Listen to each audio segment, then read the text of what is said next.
what point in your life did you go from being unhealthy to being able to actually deal with it and sort it out and get back to health? Like, what point did that switch? When my sister was diagnosed with cancer. And Thank you you. were, Thank you and for you, bringing me there. It was a little bit to get me there. When she was diagnosed with cancer, was oh my gosh, I need to be healthy and I need to deal with this gas and bloating. And that's when I just really started picking up books and reading and learning. And then I became a vegetarian for 10 years. Yeah, so that was my eureka moment there. okay. So Took me a bit. the motivation was to not get really sick. So you started reading. What did you actually do to overcome the gas, the bloating, and the constipation?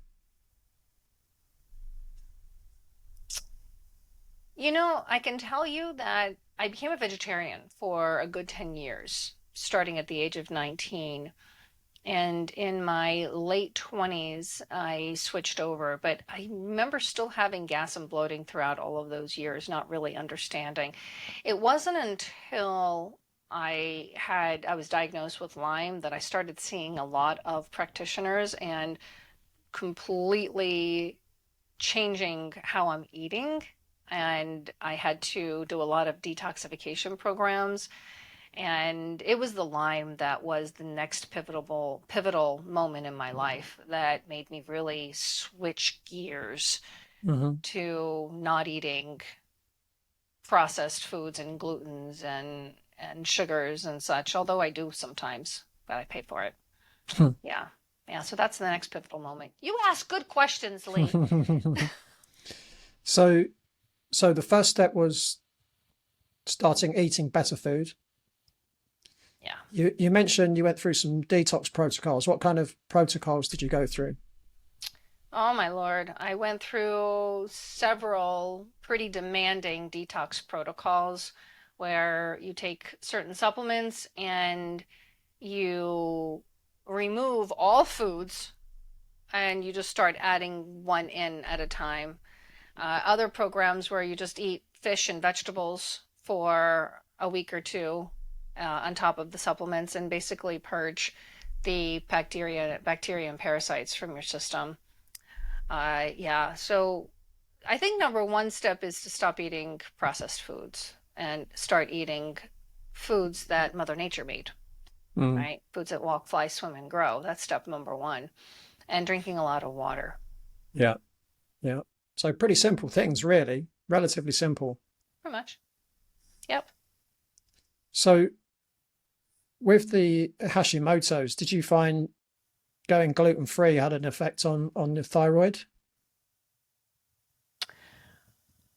I don't have an answer for that, Lee. And here's why. Because I take medication for it. Hmm. There are people, I just had this discussion with my acupuncturist the other day. She decided, she has Hashimoto's, and she decided they caught it early enough, and that she does it all by nutrition. She Mm, goes on the AIP diet, autoimmune protocol, and she has no medication. mm, I'm so far into it, 20 some years of taking medication. She's and said that there's probably no way. But no one guided me. And she said I was lucky. Somebody guided me early on that I can manage Hashimoto's with food. And if I'd have known that then, I probably wouldn't have gone on the medicine. But I know it now, but yeah. it's a real hard backtrack, very hard backtrack. But there is a way that you can manage Hashimoto's with food, Yeah, I and mean, that's I've had clients with Hashimoto's, and I think all of them, when we tested them, I had a sensitivity to gluten. We took the gluten out. I wouldn't say the Hashimoto's went away, but it massively improved at least. yeah. You'll massively improve when you when you remove gluten from your diet, from your food, from your eating, because gluten